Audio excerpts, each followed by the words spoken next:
But first, here is what we know as we go to air. Father and son terrorists Sajid and Naveed Akram were inspired by ISIS. The vehicle they used to drive to the scene contained explosive devices as well as 2 ISIS flags. The pair also travelled to the Philippines in the week leading up to the attack, a hotspot for Islamic terror. I can confirm that they did travel to the Philippines. The reasons why they went to the Philippines and the purpose of that and where they went when they were there is under investigation at the moment. Throughout all this, we must never forget the victims. Confirmed dead are 10-year-old Matilda, Reuven Morrison, Marika Pogany, Dan Elkerman, Rabbi Eli Schlanger, Yaakov Levitan, Peter Marr, Alex Klaitman, Tibor Whiteson. Another victim has today been identified as a 40-year-old man who is yet to be named. And for the first time today, here at the Bondi Pavilion, we heard from the heartbroken family of Matilda. And finally today, an admission of sorts from the Prime Minister that radical Islam is indeed at the heart of this. Is radical Islam a problem, and how can hate preaching still be allowed? Radical perversion of Islam is absolutely a problem. It is something that has been identified globally as a problem as well. ISIS is created by an evil ideology that has been called out. Well, my question tonight is, if hate laws are in place, why aren't radical preachers of hate being arrested?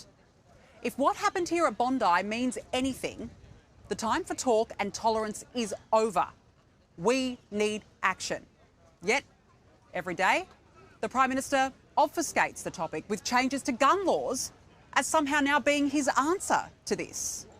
The consideration that will take place includes limiting the number of guns an individual can own, the type of guns that are legal, whether gun ownership should require Australian citizenship, and accelerating work on the National Firearms Register. Spare us, Prime Minister. Spare us the diversionary tactics. Spare us the lectures about not being divided by hate and violence. Spare us the lectures about confronting it head on. We are done. The time for courage is now, because radical Islam poses the biggest threat to a Western democracy. It is incompatible with our values. Yet Labor has imported hate under the guise of healthy and sustainable multiculturalism. Well, it's failed. Yet the Australian National Imams Council spokesperson, Bilal Ralph, told the ABC that it has nothing to do with immigration. It is not about immigration or Palestine or who goes to the beaches and who doesn't. It's really not. And for those that say it is, well, get a hold of yourself. There are people that have been killed. And, you know, on your coverage, you spoke about Ahmed Al-Ahmed. Well, guess what? He's of Syrian background and a Muslim and a father of 2. Now, should we condemn him as well? Will we say he shouldn't have migrated here or he should never go to a beach? Because that's what it sounds like. Yes, one of the heroes in this tragedy, Ahmed Al-Ahmed, is a Muslim. And this man deserves all the accolades he gets because the bravery he showed, we will forever be in debt. But him being a Muslim is not the point of contention here, because the majority of Muslims live peacefully in the country and are equally as horrified by what has occurred.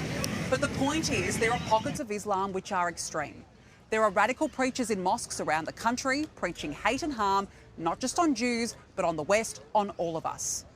Where were the leaders when Sheikh Dadoun openly celebrated the October 7 massacre on our streets? I'm smiling and I'm happy. I'm elated.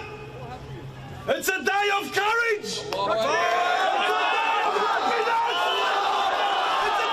Where was the condemnation? But Muslim leaders are not coming to the table on this. We're the ones getting told to be tolerant. They're not meeting us halfway, and neither is the Prime Minister. And so the issue is tiptoed around, and we at times are forced to feel like strangers in our own country because there is no political willpower and no courage to talk about it. The tolerance isn't on us. We've been tolerant for a long time in Australia. After the Lindt Cafe siege, we watched in horror when 9/11 unfolded, the 2015 Paris attacks, the London bombings, the list goes on. What about when Labor let in 3,000 Gazans with little to no security checks?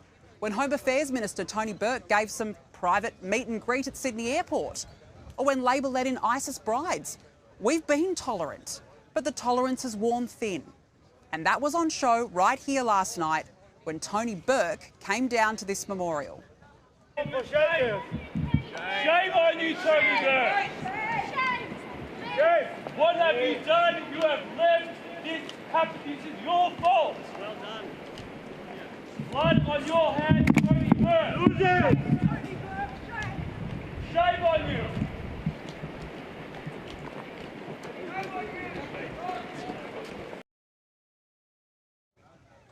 And that's what happens when leaders are too preoccupied with votes and picture opportunities rather than confronting the issues head on, because eventually the tolerance snaps.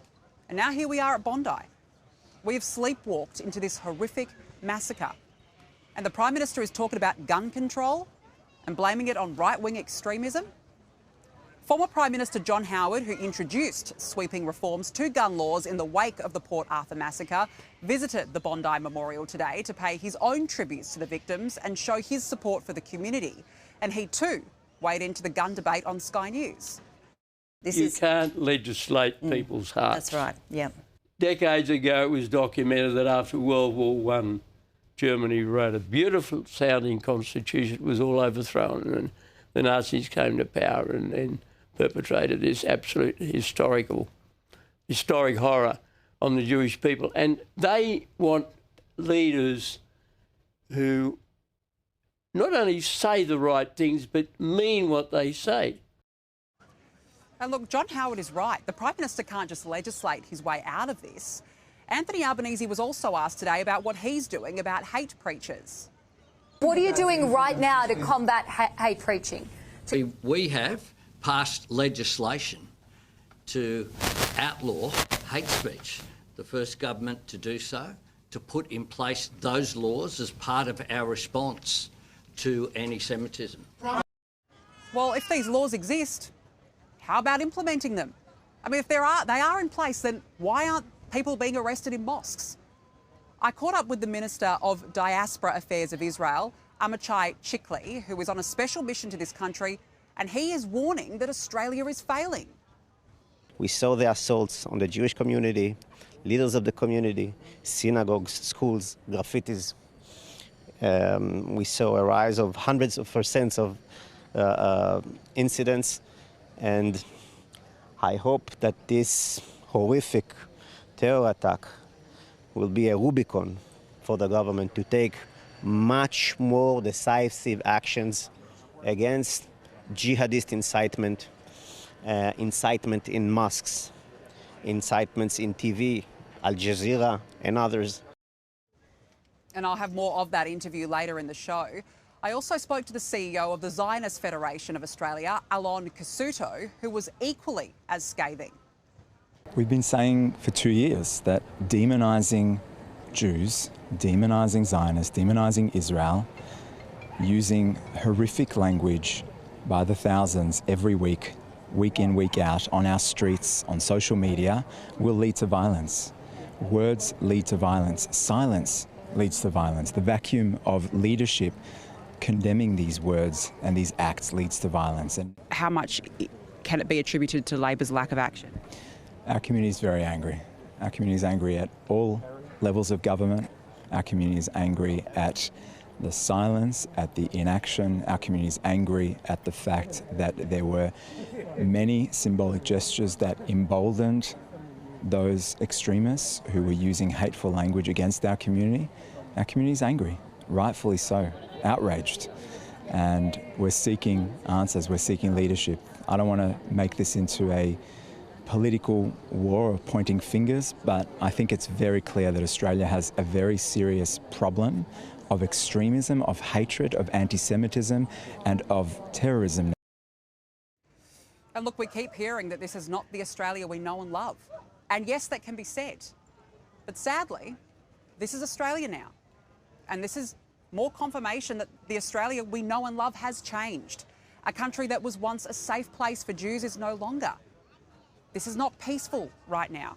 We are a divided country, and it's buckled as the social fibres of this nation have been tested one too many times.